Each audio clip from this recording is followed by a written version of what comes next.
دیکھیں قرآن کریم میں اللہ تعالیٰ ارشاد فرماتا ہے لن تنالوا البر حتی تنفقوا مما تحبون، تم اس وقت تک نیکی کو نہیں پہنچ سکتے جب تک وہ چیز اللہ کی راہ میں قربان نہ کرو جو تمہیں پیاری ہے، یعنی اللہ کی راہ میں نہ دو، خرچ نہ کرو۔ قربان کی جگہ لفظ خرچ زیادہ بہتر ہے۔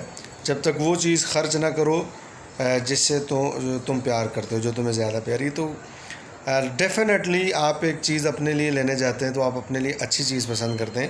تو جب قربانی کرنی ہے اللہ کے لیے، تو اللہ کے لیے جب آپ ایک چیز لینے جا رہے ہیں خدا کی راہ میں خرچ کرنے کے لیے یا خدا کی راہ میں اسے قربان کرنے کے لیے، تو اس چیز کا خوبصورت ہونا بارکیف ضروری ہے۔ حدیث شریف میں بھی آتا ہے کہ اچھے فربا اور تکڑے قسم کے جانور جو ہے وہ تم ذبح کرو، کیونکہ یہ پل صراط پر تمہارے لیے سواریاں بنیں گے۔ تو جانور جو ہے یہ ہمیشہ اچھا ہونا چاہیے، فربا ہونا چاہیے، تکڑا ہونا چاہیے۔ کمزور لاغر سا جس کی پسلیاں نظر آ رہی ہوں اور پسلیاں ایک دوسرے میں گھسی ہوئی نظر آ رہی ہوں اور دیکھنے میں ہی وہ بیچارہ لاغر اور گر رہا ہو، تو ایسا جانور بارکیف اللہ کی راہ میں دینا جو ہے وہ مناسب نہیں ہے، اور مکروہ بھی ہے کہ بندہ ایسی قربانی لائے جس سے دیکھ کر دل اپنا ہی مطمئن نہ ہو، تو ایسی قربانی نہیں خریدنی چاہیے۔ اچھا، اب دوسری بات ہے کہ یہ امتحان بھی ہے۔ جب آپ ایک اچھی چیز خریدیں گے تو اچھی چیز خریدنے پر آپ سمجھتے ہیں کہ جب وہ چیز اچھی ہوگی تو اس کو دیکھ کر آپ بھی تو خوش ہوں گے، لہٰذا اس سے غرور میں مبتلا ہونے کا بھی خطرہ ہے۔ اب یہ آپ کا امتحان بھی ہے، ایک طرف کہا کہ اچھی، دوسری طرف منع کیا کہ غرور نہ ہو، دکھاوا نہ ہو۔ تو اب یہ سمجھو قربانی کے اندر جانور کی تو قربانی ہے ہی ہے، آپ کے نفس کی قربانی ہے۔ اگر آپ 10 دن پہلے جانور لے آئیں تو قربان اس نے تو 10 ذی الحجہ کو ہونا ہے، آپ یکم ذی الحجہ سے قربانی اپنی شروع کر دو، آپ کا نفس جو ہے یکم ذی الحجہ سے قربان ہونا شروع ہو جائے، کیوں آپ کو نفس کو مارنا روزانہ۔ آپ کا نفس جو ہے وہ آپ کو وہ کرے گا، لوگ پوچھیں گے کہ دا لے آیا ہے، اب آپ نے بتانا جی انہیں دا بڑا سونا ہے، تو آپ کے کندھے اوپر ہوں گے، ذرا میں نے ذرا جانور لیا ہے۔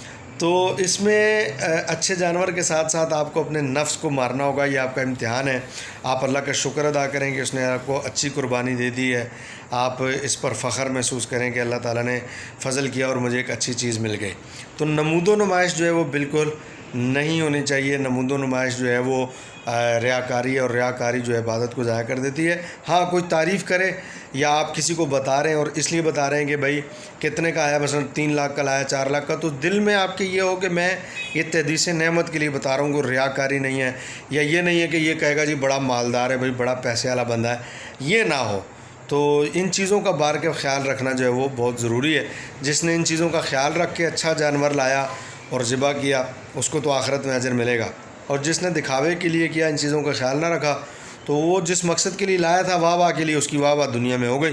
لوگوں نے کہہ دیا جی بلے بلے چودھری صاحب دا جانور تے گل ہی چھڑ دیو، ملک صاحب دا جناب، رانا صاحب دا جانور، اور جناب ویڑا لے آئے نے تے گلاں ہی چھڑ دیو جناب، اور تانوں کی دسیے۔ تو واہ واہ جو اس کا مقصد تھا وہ دنیا میں اسے مل گیا، آخرت میں کچھ نہیں ملے گا۔ لیکن اگر اللہ کی رضا کے لیے لائیں اور دل میں ہے کہ یہ آخرت میں مجھے اس کا اجر ملے، تو انشاءاللہ اس کا اجر آخرت میں ضرور ملے گا۔ اللہ تعالیٰ ریاکاری سے ہم سب کو خلیل بھائی محفوظ فرمائے، یہ ہمیں دعا کرتے رہنا چاہیے۔ اس بات کا اصل میں خیال رکھا جائے کہ جانور جو ہے وہ زخمی نہ ہو۔ اب جانور جب آپ لے رہے ہوں تو اس میں ذہن میں رکھیں کہ جانور لیتے ہوئے جائیں تو لینے جب جائیں تو جانور کو چلا کے دیکھ لیں۔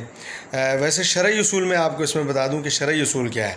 دیکھیں، شرعی اصول اس کا یہ ہے کہ جانور جو ہے اس کا کوئی ایسا عیب جانور میں جو عیب اس کی قیمت کو کم کرتا ہے، یا بیوپاریوں کے نزدیک مارکیٹ میں وہ عیب ہے، جس طرح ایک عضو کا پورا نہ ہونا، مثلا کان پورا کٹا ہوا ہے، ٹھیک ہے، ٹانگ جو ہے وہ ٹوٹی ہوئی ہے، یا خصیتین جن کو آپ کہتے ہیں کپورے، ایک ہے ایک نہیں ہے، اس طرح کوئی اور جسم کا حصہ جو ہے وہ آدھے سے زیادہ، 1/3 سے زیادہ وہ تلف ہوا ہے، اس کو عیب کہتے ہیں۔ بعض اوقات جانور کو ٹرک پر اتارتے اور چڑھاتے ہوئے جریٹ سی پڑ جاتی ہے، اس میں کوئی خراش آ جاتی ہے، یا کان کا کوئی 1 انچ 1.5 انچ حصہ بعض اوقات جو ہے وہ ایسے نشان سا کٹا ہوا ہوتا ہے، تو یہ عیب نہیں ہے، اس کو عیب نہیں کہیں گے۔ ہاں، البتہ اگر ان چیزوں سے اس کی خوبصورتی میں فرق آ رہا ہے تو پھر خوبصورتی میں فرق آنے کی بنیاد پر جو ہے وہ قربانی ان کی نہیں ہوگی. لیکن بالعموم ایسی چیزیں جو ہے وہ قربانی ایسی چیزیں جو ہے وہ قربانی خوبصورتی میں فرق نہیں لاتی. لہٰذا اب یہ نوٹ کرنا ہر کسی کا اپنا کام ہے کہ اس میں کس طرح کا جو ہے وہ عیب ہے. اچھا یہ جو ہے نا جی سوال آپ کا جو آپ نے کیا ہے کہ عمر کتنی ہو چاہیے، تو دیکھیں اونٹ جو ہے نا یہ 5 سال کا ہو اور چھٹے سال میں جا رہا ہو. اسی طرح جو گائے ہے یہ 2 سال کی ہو، ویڑا جس کو کہتے ہیں یا بچہ جس کو کہتے ہیں یا ویڑ جس کو کہتے ہیں، مختلف سارے نام ہیں ان کے. تو یہ 2 سال کا ہو. بچڑا جس کو کہتے ہیں یہ 2 سال کا ہو، تیسرے سال میں جا رہا ہو، 2 سال پورے ہو چکے ہوں. بکرا جو ہے وہ 1 سال کا ہونا چاہیے پورے. اور اسی طرح جو ہے یہ دمبا جو ہے یہ بھی 1 سال کا ہو. لیکن صرف دمبے کے بارے میں یہ ہے کہ اگر دمبا 6 مہینے کا بھی ہو اور فربا اور تکڑا سال کا محسوس ہوتا ہو تو دمبا جو ہے وہ 6 مہینے کا ہونے کے باوجود جو ہے وہ اس کی قربانی جائز ہے، بشرط یہ کہ یہ فربا اور تکڑا محسوس سال بھر کا لگتا ہو. باقی سب کی عمر پورے ہونے ضروری ہے. اور یہ بڑا آسان ہے، اس کے 2 دانت جو ہے وہ نکل آئیں بکرے کے گائے کے تو وہ جو ہے وہ عمر اس کی پوری ہو جاتی ہے قربانی کے مطابق. اس میں اکثر لوگ جو ہے وہ کھیرے دے دیتے ہیں، اور کھیرا جانور جو ہے منڈی میں آتا ہے تو اس میں ان کی زبان پر اعتبار نہیں کرنا چاہیے. پکا کھیرا اور کچا کھیرا یہ بھی ایک اصطلاح ہے کہ بھئی پکا کھیرا ہے. یہ بیوپاری اکثر کہتے ہیں یہ پکا کھیرا ہے، تو یہ پکا کھیرا کوئی اصطلاح نہیں ہے. کچا کھیرا اور پکا کھیرا، کھیرا کھیرا ہوتا ہے یعنی اس کی عمر پوری نہیں. تو پکا کھیرا کر کے وہ آپ کو جو ہے وہ بیوپاری بڑے بڑے تیز ہیں، ان میں ایک ایک فنکار ہے جناب، ان میں ایک ایک، اور یہ آپ کو جو ہے نا وہ پکڑا دیں گے اور آپ کا جو ہے نا نقصان کروا دیں گے. تو اس سے بچنا ہے، خیال کرنا ہے کہ پکا کھیرا کوئی نہیں ہوتا. جانور جو ہے وہ بس کھیرا ہی ہوتا ہے، جو پکا ہوتا ہے وہ بھی کھیرا ہی ہوتا ہے. تو یہ، اور اونٹ 5 سال کا ہو، 2 دانت آ جائیں اونٹ کے تو سمجھو کہ وہ جو ہے تو گائے کے اور بکرے کے تو وہ سمجھو کہ قربانی کے لائق ہو گیا ہے. پھر جو ہے اس میں ایک اور چیز جو ہے عمروں کے اعتبار سے وہ میں نے جو بتائی آپ کو کہ چھترے کے اعتبار سے چھترے کا فربا ہونا اس کو دیکھ لیا جائے لازمی. یعنی ان کی بیوپاریوں کی بات پر جو ہے وہ نا اعتبار نہ کیا جائے. یہ اکثر جھوٹ بولتے ہیں اور جھوٹ بول کے یہ کام جو ہے وہ اپنا چلا دیتے ہیں. اچھا حضور یہ بھی تو بتائیں کہ جو قربانی کا گوشت ہے وہ کس کو دیا جا سکتا ہے؟ کیا غیر مسلم کو بھی دیا جا سکتا ہے؟ یہ بڑا اچھا آپ نے سوال کیا خلیل بھائی. یہ بہت سارے لوگ یہ سوال کرتے ہیں اور یہ سوال کثرت سے ہوتا ہے کہ آیا قربانی کا گوشت یہ عیسائیوں کو دیا جا سکتا ہے کہ نہیں. بہت زیادہ یہ لوگ سوال کرتے ہیں. اچھا اس میں نا پہلی بات تو دیکھیں یہ ہے کہ قربانی کے گوشت کی تقسیم کا طریقہ آپ سب سے پہلے تو اپنے ذہن میں رکھیں کہ قربانی کا گوشت چاہے آپ پوری گائے کریں چاہے آپ حصہ ملائیں. گائے کریں تو بھی اس کے 3 حصے ہو جائیں گے، اور پھر آپ اگر اپنا ایک حصہ ملاتے ہیں تو جو آپ کا گوشت آئے گا اس کے بھی آپ 3 حصے کر لیں. ایک حصہ جو ہے وہ رشتہ داروں کے لیے، ایک حصہ جو ہے غربا اور مساکین کے لیے، اور ایک حصہ جو ہے اپنے استعمال کے لیے. اب یہ چاہے پوری گائے میں سے 3 کر لیں حصے اس کے گوشت کے، ویسے تو 7 حصے ہوتے ہیں اس کے، پوری گائے کے گوشت کے 3 حصے کر لیں اگر آپ نے پوری گائے خود نے کی ہے.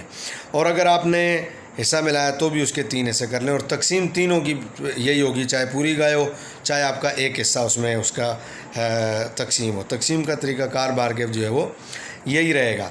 اب اس میں یہ سوال جو آپ نے کیا بڑا اہم سوال ہے کہ کیا کریں، عیسائیوں کو دیں گے یا نہ دیں. اچھا اس میں دیکھیں جو گھر میں کام کرنے والیاں یا گھر میں کام کرنے والے ہوتے ہیں یہ اکثر جو ہے وہ غیر مسلمز ہوتے ہیں. مسلمان بھی ہوتے ہیں لیکن بہت زیادہ تر آبادیاں جو ہیں وہ قریب قریب کی جو ہوتی ہیں ان میں غیر مسلم جو ہے وہ اس کام کے لیے جو ہے وہ آتے ہیں لوگوں کے گھروں میں کام کاج کرنے کے لیے. ایک مسئلہ تو یہی ہے. اچھا اس میں جو قربانی کا گوشت ہے نا، دیکھیں یہ ویسے اصول اس کا یہ ہے کہ یہ کافر کو نہیں دے سکتے. اچھا اب کافروں میں پھر اقسام ہیں. کچھ ہیں جو حربی کافر ہیں اور کچھ ہیں جو غیر حربی کافر ہیں. حربی کافر وہ ہوتا ہے جو مسلمانوں سے جنگ کرتا رہتا ہے، لڑتا رہتا ہے، اس کی مطلب پروپوگنڈا مسلمانوں کے خلاف ہے، تقریریں کرتے ہیں، کتابیں لکھتے ہیں، لٹریچر ہے، یا جنگ کرتے ہیں، یا مسلمانوں کے خلاف وہ لوگوں کو اکساتے رہتے ہیں، برانگیختہ کرتے رہتے ہیں. اور ان کا کردار محلے میں یہ ہے کہ اسلام خلاف پروپوگنڈے میں وہ شامل رہتے ہیں. آپ کو پتہ بھی ہے کہ یار یہ لوگ جو ہے وہ اسلام خلاف پروپوگنڈے میں شامل ہیں، جس طرح کہ اب امریکہ ہے وہ نظر آتا ہے اور دوسرے لوگ ہیں. تو اب اس طرح کے لوگ جو ہے نا جو اسلام مخالف پروپوگنڈے میں شامل ہیں، ان کو نہ قربانی کا گوشت نہیں دے سکتے۔ اب مسئلہ رہا گھر میں کام کرنے والوں یا والیوں کا یا آپ کے پڑوسیوں کا۔ اب اپنے پڑوسی کو بندہ اچھی طرح جانتا ہے کہ اس کا اخلاق، اس کا کردار کس طرح کا ہے۔ گھر میں کام کرنے والے جو ہیں بندہ ان سے واقف ہوتا ہے کہ بھئی ان کا اخلاق کیا ہے، طریقہ کار کیا ہے، اسلام مخالف ان کے ذہن میں کیا ہے۔ اگر اسلام سے نفرت رکھتے ہیں معاذ اللہ اور ان کے دلوں میں بغض ہے تو پھر ایسے لوگوں کو گوشت نہ دیا جائے۔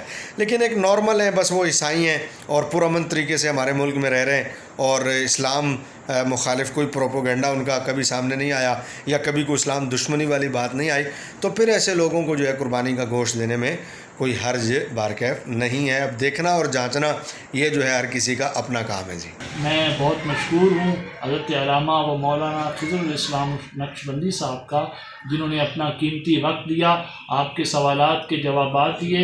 آپ سب اپنی آراء کا اظہار کامنٹس کی صورت میں دیں۔ آپ کو آج کا پروگرام کیسا لگا؟ آج کے پروگرام سے اتنا ہی۔ اپنے میزبان محمد خلیل قادری کو اجازت دیجیے۔ اللہ حافظ۔